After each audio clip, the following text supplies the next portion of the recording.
Hello friends, मैं doctor Abha Jain, director lifeline hospital and infertility centre Bhopal. आज मैं आपको मीनोपॉज से रिलेटेड एक जो बहुत बड़ी प्रॉब्लम है बोन एंड जॉइंट की, उसके बारे में आपसे डिस्कस करना चाहूँगी। और ये वीडियो मैंने अपने एक friend orthopaedic surgeon doctor Narendra Singh के साथ में मिलकर बनाया है। मीनोपॉज और पेरीमीनोपॉजल पीरियड, यानी जब महीना ख़त्म हो जाता है और उसके भी 4 से 7 साल पहले जब हमारे शरीर से ईस्ट्रोजन नाम का हार्मोन कम होने लगता है, तो उस समय हमारे शरीर में बहुत सारे परिवर्तन आते हैं, मस्तिष्क में और हमारे सोच में क्या क्या परिवर्तन आते हैं, वह उससे हमारे लाइफस्टाइल चेंज करने पर और हमारे फैमिली के सपोर्ट से हम किस तरीके से वो प्रॉब्लम्स को कम कर सकते हैं।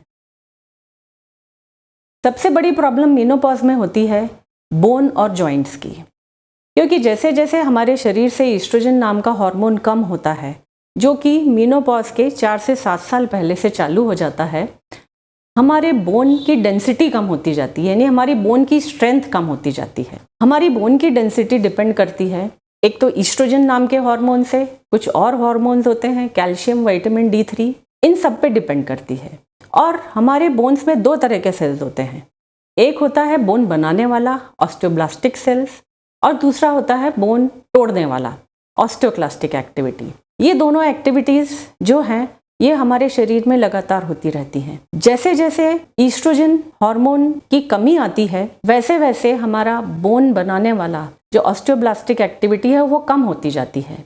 वह मीनोपॉज के बाद बोन तोड़ने वाली यानी ऑस्टियोक्लास्टिक एक्टिविटी बढ़ जाती है और किसी किसी फीमेल्स में 25% फीमेल्स में जो बोन लॉस होता है वो ज़्यादा जल्दी हो जाता है। तो उसके कारण उनको बोन लॉस के कारण प्रॉब्लम्स जैसे कि फ्रैक्चर्स जो कि बड़ी आसानी से हो जाते हैं, जरा सा पैर स्लिप होने पे, जरा सी मुंदी चोट लगने पर फ्रैक्चर्स हो जाते हैं, तो ये सब उनको झेलना पड़ता है। ये हमारा जो बोन लॉस होता है ये बड़ा धीरे धीरे होता है। हमारे जॉइंट्स में जो चेंजेस आते हैं वो भी बड़े धीरे धीरे होते हैं और अधिकतर फीमेल्स इनको नज़रअंदाज कर देती हैं। और जैसे जैसे उम्र बढ़ती है वैसे वैसे उनका उठना बैठना चलना सब दूभर हो जाता है। आज मैं आपको आपके डे टू डे एक्टिविटीज़ में किस तरीके से आप अपने बोन लॉस को कम कर सकते हैं, वह अपने जॉइंट्स की रक्षा कर सकते हैं, क्या आपको करना है क्या आपको नहीं करना है, इसके बारे में मैं बताऊंगी। अब सबसे पहले जब आप सुबह उठते हैं तो सुबह उठते से ही आपका पाँव पलंग से सीधे चप्पल में जाना चाहिए। आपको डायरेक्ट ज़मीन पर पाँव नहीं रखना है, क्योंकि बहुत सारी फीमेल्स कंप्लेन करती हैं जैसे ही वो ज़मीन पर पाँव रखती हैं उनके एड़ी में बहुत ज़ोरों से दर्द होता है। वो इसीलिए होता है कि इस एज में कैल्केनियम स्पर फॉर्म हो जाता है, अलग से थोड़ी हड्डी फॉर्म हो जाती है, जिसके कारण अगर सीधे ज़मीन पे पाँव रखते हैं तो ज़ोरों से दर्द होता है। तो सबसे पहला गद्देदार चप्पल आपके पाँव में हमेशा होना चाहिए। और ये चप्पल जो है, ऐसा नहीं है कि आपने 1 साल खरीद लिया और वही चप्पल आप पूरे साल चला रहे हैं, ऐसा नहीं। अगर आपके चप्पल की ग्रिप खराब हो रही है तो आपको चप्पल चेंज करना है, क्योंकि ये आपका गिरने का बहुत बड़ा कारण बन सकता है। आपका जो फ्लोर है घर का, बहुत चमकता हुआ फ्लोर बड़ा अच्छा लगता है, पर ओल्ड एज में यही फ्लोर आपके लिए बहुत बड़ी प्रॉब्लम बन सकता है। इसीलिए हमेशा आपके घर का फ्लोर, आपके बाथरूम का फ्लोर, ये सब थोड़ा ग्रिप वाला होना चाहिए, एकदम शाइनिंग और एकदम सपाट नहीं होना चाहिए, जिससे कि जरा सा पानी पड़ने पर या जरा सी आपकी गलती से आप स्लिप हो जाएं और आपकी हड्डी टूट जाए। इस एज में जो आपकी हड्डियां कमज़ोर हो जाती हैं तो उसके कारण आपके हिप का फ्रैक्चर, एंकल का फ्रैक्चर, आपके पसलियों का फ्रैक्चर और आपके वर्टिब्रल कॉलम का फ्रैक्चर, ये बड़ा कॉमन हो जाता है। इसलिए आपका एक तो फ्लोर बता दिया मैंने, चप्पलें बता दी, और सबसे इम्पॉर्टेंट है इल्यूमिनेशन यानी रोशनी। आपके घर में अच्छी रोशनी होनी चाहिए। रात को भी आप सोते हैं तो बाथरूम के पास वाली आपकी लाइट जलती रहनी चाहिए, बाथरूम के अंदर वाली लाइट जलती रहनी चाहिए, ताकि रात को जब आधी नींद में आप उठें तो ना किसी से टकराएं ना आप स्लिप करें। बड़ी चीज़ ये देखी गई है कि लोग अपने बाथरूम यानी स्नानागार का कोई ध्यान नहीं रखते हैं। उसका फ्लोर कैसा है, चिकना तो नहीं हो रहा है, इस पर काई तो नहीं जम रही है, बहुत सारे बाल्टी और सामान तो वहाँ नहीं रखा हुआ है। तो ये इन चीज़ का इसीलिए ध्यान रखना है कि जरा से टकराने पे, जरा से स्लिप करने पर आपको फ्रैक्चर हो सकता है। आपके जो बाथरूम का लाइट का स्विच है वो हमेशा बाहर होना चाहिए। ताकि आप लाइट जलाकर ही अंदर घुसें। बाथरूम के लिए ऐसी चप्पलें होनी चाहिए जिसमें ग्रिप अच्छा हो। वह अगर आप नीचे नहीं बैठ पा रहे हैं बाथरूम में, एक तो नीचे बैठ के नहाना बंद करिए और इंडियन सीट की जगह आप वेस्टर्न सीट का यूज़ करिए। अगर आपके बोन एंड जॉइंट्स में यानी नी जॉइंट और हिप जॉइंट में प्रॉब्लम या बैक में प्रॉब्लम है तो आप इंडियन सीट ना यूज़ करें, वेस्टर्न सीट ही यूज़ करें। और उसके पास में जो टॉवल टांगने के लिए जो हैंगर रहता है उसको आप लगा के रखें ताकि उठते बैठते समय उसका सपोर्ट ले सकें। इसी तरीके से आप हैंड शावर यूज़ करिए और जहाँ आप नहाते हैं वहाँ पर भी आप सपोर्ट के लिए एक हैंगर लगा के रखिए ताकि आप कुछ भी कभी भी कोई प्रॉब्लम होता है तो आप उसको होल्ड कर सकें। अब आता है एक्सरसाइज का समय। अधिकतर फीमेल्स को ये देखा गया है कि उनको एक्सरसाइज के लिए कोई समय नहीं मिलता है। वो बोलती हैं हम बहुत बिजी हैं, हम नहीं कर पा रहे हैं, या फिर और ज़्यादा एज होती है तो ये कहना होता है कि नहीं हमारे बोन्स में, हमारे जॉइंट्स में इतना दर्द है कि हम एक्सरसाइज नहीं कर सकते हैं। पर अगर आप एक्सरसाइज नहीं कर रहे हैं तो आपके बोन्स भी वीक होंगे, आपके जॉइंट्स भी जाम होने लगेंगे। इसीलिए आपको चाहे थोड़ा जल्दी उठिए, आपको अपने एक्सरसाइज के लिए समय ज़रूर निकालना है। अब आपको क्या एक्सरसाइज करनी है और कौन सी एक्सरसाइजेज नहीं करनी है इसके बारे में मैं बता रही हूँ। आपको कोई भी एक्सरसाइज जिसमें जंपिंग हो वो आपको नहीं करनी है, वो आपके जॉइंट्स के लिए ख़राब है, जैसे रस्सी कूदना, जंप करना। दूसरा, अगर आपका वेट ज़्यादा है तो आपको ट्रेडमिल नहीं करना है, क्योंकि वेट ज़्यादा होने के कारण वैसे ही आपके जॉइंट्स परेशान हैं और ट्रेडमिल करने पे आपके नी जॉइंट्स पे बहुत ख़राब असर होगा। इसीलिए ट्रेडमिल अवॉइड करिए। जिनका वेट ज़्यादा है उनको सबसे इम्पॉर्टेंट है एरोबिक एक्सरसाइजेस करना और साथ में डाइट कंट्रोल करना, क्योंकि वेट के कारण बोन्स और जॉइंट्स पे बहुत बुरा असर होता है। तो आपका एक सबसे इम्पॉर्टेंट जो आपका एम है वो एम होना चाहिए वेट लॉस। फिर आपको कोई भी स्ट्रेचिंग एक्सरसाइज नहीं करनी है। मतलब ऐसा नहीं है कि बहुत ज़ोरों ज़ोरों से बॉडी को स्ट्रेच कर रहे हैं, क्योंकि अब आपके बोन्स, आपके जो जॉइंट्स हैं वो रिजिड हो चुके हैं, यानी उनकी फ्लेक्सिबिलिटी कम हो गई है। इसीलिए अगर स्ट्रेचिंग भी करनी है तो बड़े आहिस्ते से, ध्यान से और धीरे करनी चाहिए। कोई भी एक्सरसाइज झटके से नहीं करनी चाहिए। आपके लिए सबसे अच्छी एक्सरसाइज है स्टैटिक साइकिल। घर पे आप एक साइकिल ला के रखिए, स्टैटिक साइकिल, और आप उस पर एक्सरसाइज कर दिए।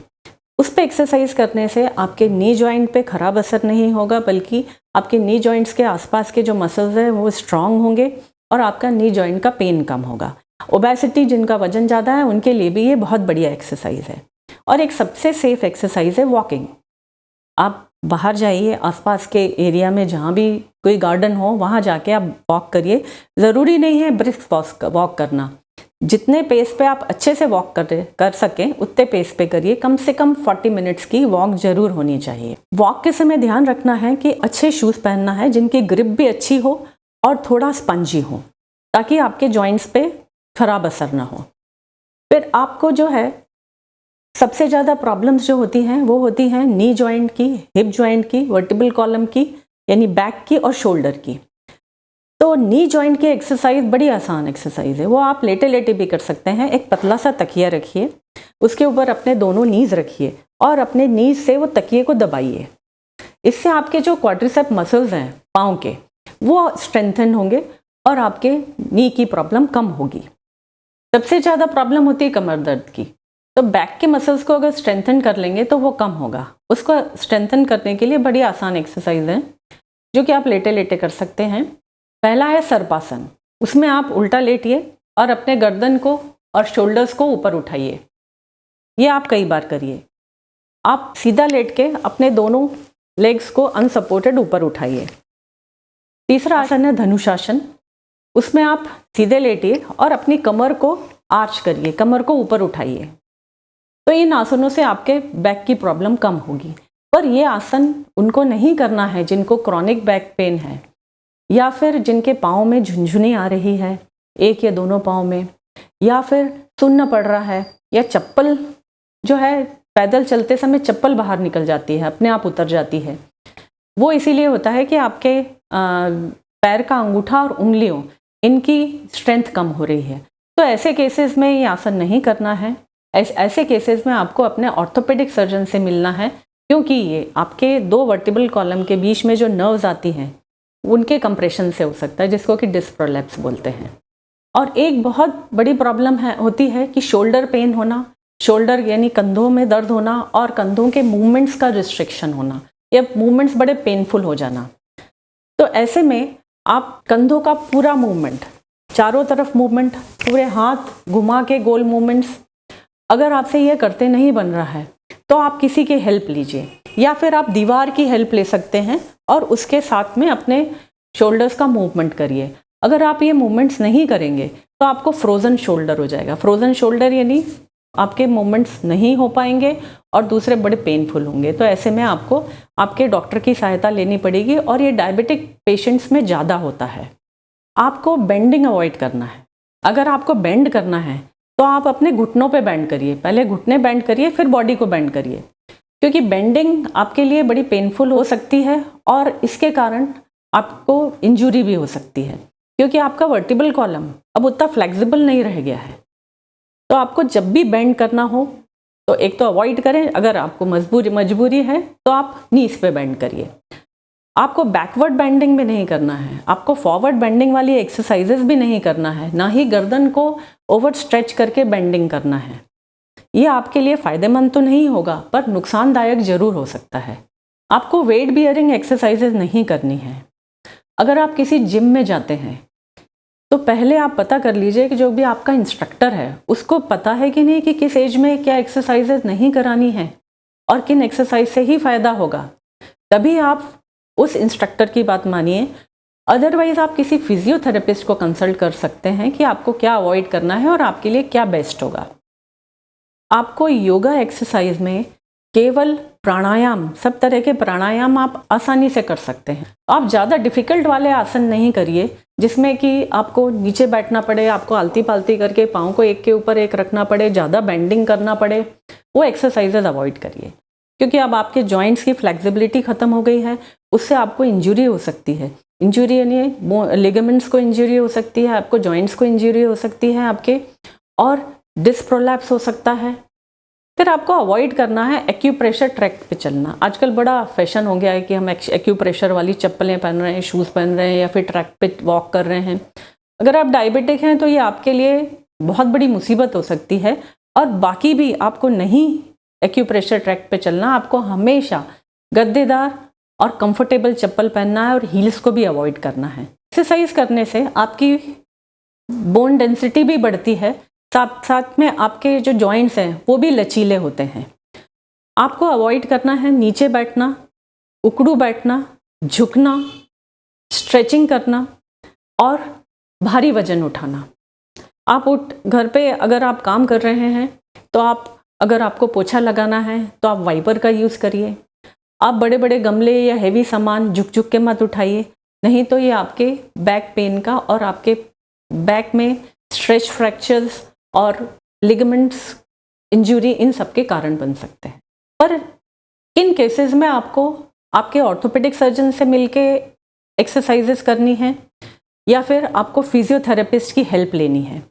जैसे मैंने आपको बताया कि अगर एक या दोनों पाँव में झुंझुनी हो रही है, नमनेस आ रही है, चप्पल अपने आप उतर रही है क्योंकि मसल वीकनेस हो रही है, आपको बहुत सीवियर पेन हो रहा है या फिर जॉइंट में स्वेलिंग हो रही है या फिर आपका पाँव टेढ़ा हो रहा है, पाँव या हाथ किसी भी जॉइंट पे आपको लगे कि उसके नीचे की हड्डी टेढ़ी हो रही है, तो ऐसे में आपको आपके ऑर्थोपेडिशियन से मिलना है।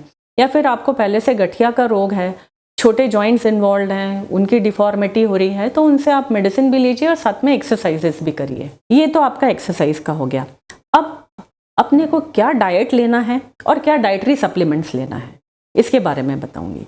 सुबह आप जब ब्रेकफास्ट लेते हैं तो उस समय आप एक गिलास दूध लीजिए। अगर दूध आपको डाइजेस्ट नहीं हो रहा है तो आप अच्छी क्वांटिटी में दही लीजिए, पनीर लीजिए, चीज़ लीजिए, नट्स जरूर लीजिए। अगर आपको लगता है कि आप बहुत अफोर्ड नहीं कर सकते हैं तो मूंगफली बहुत अच्छी है, जिस भी बॉईल करके, भून के, जैसे भी आप डाइजेस्ट कर सकें वो आप ले लीजिए। ग्रीन वेजिटेबल्स का यूज़ करिए और जो भी मौसम के फल हैं उनको ज़रूर आप लीजिए। खाने में, दोपहर के खाने में या रात के खाने में आपको हमेशा ये ध्यान रखना है कि अगर आपको हार्ट डिजीज़ है या आपको डायबिटीज़ है तो आपको जो आपके डॉक्टर एडवाइस करते हैं वो डाइट लेना है, पर जो मैंने बताया उनको ज़रूर आपके डाइट में इंक्लूड कर लीजिए। शक्कर, घी और तेल ये हमेशा आपको कम रखना है और बहुत ज़्यादा स्पाइसेस भी नहीं लेना है, क्योंकि इस एज में ये सब आपसे टॉलरेट नहीं होंगे और इन सब से आपकी ओबेसिटी भी बढ़ेगी और आपका अगर डायबिटिक या हार्ट डिजीज़ है तो वो भी बढ़ेंगे। अब सप्लीमेंट्स क्या लेना है? सप्लीमेंट्स में कैल्शियम, विटामिन D3 और कुछ मिनरल्स ये ज़रूरी रहते हैं आपके बोन डेंसिटी बढ़ाने में। आप डेली 1000 मिलीग्राम्स ऑफ कैल्शियम और विटामिन D का डोज जो कि है 600 इंटरनेशनल यूनिट्स, अगर आपको डिफिशिएंसी नहीं है तो ये सप्लीमेंट्स आपके लिए सफिशिएंट होंगे। आजकल जो प्रिपरेशन आ रही हैं उनमें कैल्शियम के साथ लो डोजेज ऑफ विटामिन D3 भी रहता है। अगर डिफिशिएंसी नहीं है तो ये आपके लिए सफिशिएंट है। और कुछ कैल्शियम प्रिपरेशन में कुछ मिनरल्स भी रहते हैं जो कि आपके बोन की डेंसिटी बढ़ाने में इम्पॉर्टेंट उनका रोल रहता है। अब आपको ये कैसे पता लगेगा कि आपके बोन की क्या स्थिति है? तो उसके लिए है bone mineral density BMD testing.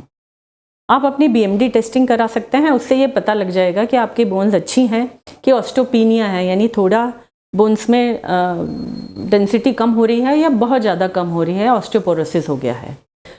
अगर ऑस्टियोपीनिया है तो उसको आराम से कंट्रोल करा जा सकता है सप्लीमेंट्स लेके। पर अगर ऑस्टियोपोरोसिस हो गया है तो आपको सप्लीमेंट्स ज़्यादा लगेंगे। अगर आपका मेनोपॉज अभी हुआ है या फिर मेनोपॉज होके 10 साल से कम समय हुआ है या एज आपकी 60 से कम है और आपका बोन डेंसिटी कम हो रहा है, तो आप कैल्शियम, विटामिन D3 उसके साथ में ईस्ट्रोजन सप्लीमेंट्स भी ले सकते हैं, जिसके बारे में मैं आपको बताऊंगी। पर 60 साल की उम्र के बाद ईस्ट्रोजन सप्लीमेंट्स नहीं दिए जा सकते हैं। ईस्ट्रोजन सप्लीमेंट बहुत लो डोजेज में, अगर आपकी बोन डेंसिटी बहुत कम हो रही है तो दिए जा सकते हैं, पर ये सब लोगों के लिए नहीं है। इसीलिए ब्लैंकेट ट्रीटमेंट नहीं है कि मेनोपॉज हुआ तो इसके बाद ईस्ट्रोजन चालू कर दो ताकि हमारी बहुत सारी प्रॉब्लम्स जैसे हॉट फ्लैशेस भी कम हो जाएंगे, नाइट स्वेट्स भी कम हो जाएंगे, साइकोलॉजिकल प्रॉब्लम्स भी कम हो जाएंगे और बोन की प्रॉब्लम भी कम होगी। पर ये ब्लैंकेट ट्रीटमेंट नहीं ले सकते। जिनको ये सब बहुत ज़्यादा प्रॉब्लम होती है तभी लो डोज ईस्ट्रोजन दिया जाता है। पर ईस्ट्रोजन के अपने प्रॉब्लम्स होते हैं, जैसे कि इसमें ब्रेस्ट कैंसर, यूट्रस का कैंसर, स्ट्रोक्स, पाँव में ब्लड के थक्के जमना व कार्डियक डिजीज़, अगर आपको प्री एग्जिस्टिंग कोई प्रॉब्लम है तो ये सब चीज़ें बढ़ जाती हैं। इसीलिए किसी गायनेकोलॉजिस्ट से पहले चेकअप करा लें, मैमोग्राफी करा लें, एक सोनोग्राफी करा लें कि सब कुछ ठीक है, आपको कोई हार्ट डिजीज़ प्री एग्जिस्टिंग तो नहीं है, तब जाके लो डोज ईस्ट्रोजन चालू करेंगे और उसके साथ में कैल्शियम और विटामिन D3 भी उसके साथ में दिया जाएगा। और दूसरा टेस्ट है विटामिन D3 का सीरम लेवल्स। अगर विटामिन D3 आपके ब्लड में कम है, जैसे कि सब आजकल इंडोर रहते हैं, ऑफिस जाएं तो इंडोर, घर पे आप रहते हैं तो इंडोर, बाहर सूरज की रोशनी तो देखने नहीं मिलती, पर अगर सूरज की रोशनी आपको अवेलेबल है, जैसे कि मॉर्निंग वॉक में जाएं, अगर आपके फेस पे सूरज की रोशनी आ रही है, आपके हाथों पे आ रही है, तो ये आपको उस समय के लिए सफिशिएंट विटामिन D3 अगर 40 मिनट्स वॉक करते हैं तो मिल जाएगा। पर डिफिशियंसी होने पे 60,000 इंटरनेशनल यूनिट विटामिन D3 पहले 2 महीने में हर हफ्ते, फिर 3 महीने में, 15 दिन में एक बार और फिर महीने में एक बार ये डोजेज कंटिन्यू कर सकते हैं। पर 4-5 महीने में आप फिर से विटामिन D3 कराएं। अगर लेवल्स कम हैं तो आप डॉक्टर से बात करके इसको एडजस्ट कराएं, इसके डोज को। पर ऐसा नहीं है कि आप अपनी मर्जी से ही विटामिन D3 लिए जा रहे हैं, क्योंकि विटामिन D3 जो है आपके बॉडी में स्टोर होता है और अगर आप एक्सेस विटामिन D3 ले रहे हैं तो बहुत सारे साइड इफ़ेक्ट्स हो सकते हैं। इसीलिए डॉक्टर से पूछ के ही आप विटामिन D3 लीजिए। आपकी बोन के साथ में आपके जो जॉइंट के कार्टिलेजेस हैं वो भी धीरे धीरे डिजेनरेट होते हैं। इनको डिजेनरेशन को रोकने के लिए कुछ सप्लीमेंट्स दिए जाते हैं, पर उन सप्लीमेंट्स का कितना असर होता है ये नहीं मालूम। पर अगर स्टेज 1 और स्टेज 2 में ग्लाइकोसामाइन और भी दूसरे सप्लीमेंट्स होते हैं तो ये लिए जाएं तो थोड़ा बहुत असर हो सकता है। फिजियोथेरेपिस्ट का क्या रोल है? देखिए, फिजियोथेरेपिस्ट का ये रोल है, जब आपको किसी भी बोन जॉइंट्स में प्रॉब्लम हो रही है, आप अपने ऑर्थोपेडिक सर्जन को दिखा रहे हैं, वो बोल रहे हैं आप फिजियोथेरेपी लीजिए, तो आप फिजियोथेरेपी ले सकते हैं, क्योंकि वह आपको क्या एक्सरसाइजेस करना है, किन चीज़ से बचना है वो बताएगा। साथ में वो अल्ट्रासोनिक्स और शॉर्ट वेव डायथर्मी भी दे सकता है, जिससे कि आपकी प्रॉब्लम सॉल्व हो सकती है। अब बहुत सारे लोगों को ये मना करा जाता है कि देखो भाई, तुमको स्टोन की टेंडेंसी है या स्टोन है तो कैल्शियम नहीं लेना है और डाइट में भी कैल्शियम नहीं लेना है। पर इस समय अगर आप डाइटरी कैल्शियम नहीं लेंगे तब आपको प्रॉब्लम बढ़ सकती है। डाइटरी कैल्शियम से कभी आपके स्टोन्स नहीं बढ़ेंगे, और सारे स्टोन्स कैल्शियम स्टोन्स नहीं होते हैं। तो आपको अगर कैल्शियम लेने में आपको हिचक हो रही है तो आप अपने यूरोलॉजिस्ट से मिल लीजिए और उनसे पूछ लीजिए कि भाई अगर कैल्शियम स्टोन्स नहीं है तो आप कैल्शियम सप्लीमेंट जरूर लीजिए। आजकल जॉइंट रिप्लेसमेंट का समय है। जब आपको जॉइंट्स बहुत परेशान करने लगे, आपकी डे टू डे एक्टिविटीज़ में आपको परेशानी होने लगे, आपको उठने बैठने में परेशानी, आपका रूटीन वर्क आप नहीं कर पा रहे हैं, आपको रेस्टिंग पेन है, तो आजकल हिप जॉइंट और नी जॉइंट इनका रिप्लेसमेंट बहुत कॉमन हो गया है और सेफ हो गया है और बड़ा एडवांस ट्रीटमेंट हो गया है। अब सबसे बड़ी प्रॉब्लम है कि लोग बोलते हैं कि भाई हम ये हिप रिप्लेसमेंट या नी रिप्लेसमेंट कराएंगे तो उसके बाद हम ना नीचे बैठ पाएंगे, मतलब स्क्वेटिंग नहीं कर पाएंगे, हम आलती पालती नहीं मार पाएंगे। तो देखिए, जॉइंट रिप्लेसमेंट तो तभी होता है जब आप ऑलरेडी ये सब नहीं कर पा रहे हैं। पर जॉइंट रिप्लेसमेंट कराने से आपको बहुत राहत मिलेगी, आपके रेस्टिंग पेन्स खत्म हो जाएंगे तथा आपकी रूटीन एक्टिविटीज़ आप आराम से कर पाएंगे। अब रोल ऑफ स्टेम सेल्स इसमें आपके जॉइंट में जो कार्टिलेज डीजेनरेट हो जाते हैं उसको रीजनरेट करने के लिए। अभी ये एक्सपेरिमेंटल है। देखिए फ्रेंड्स, तो मेनोपॉज के बाद बाकी सब चीज़ों के ध्यान के साथ में अपने को अपने बोन और जॉइंट्स दोनों को बचा के रखना है। अदरवाइज़ हमारे आगे का जीवन बहुत ही मुश्किल वाला हो जाएगा। वज़न ज़्यादा है तो हमको वज़न कम करना है, कोई भी प्रॉब्लम है तो हमारे ऑर्थोपेडिशियन से मिलना है, फिजियोथेरेपिस्ट के लिए सलाह बोलते हैं तो फिजियोथेरेपिस्ट से मिलना है। आपको क्या लाइफस्टाइल चेंजेस, डाइटरी चेंजेस और आपके डेली रूटीन में जो एक्सरसाइजेस कर रहे हैं उसमें क्या चेंजेस लाने हैं, आपको किन चीज़ों से बचना है, आपको आपके लिए क्या क्या ट्रीटमेंट मोडालिटीज़ हैं, इन सब के बारे में मैंने बताया। प्लीज़ अपना ध्यान रखिए। Best of luck.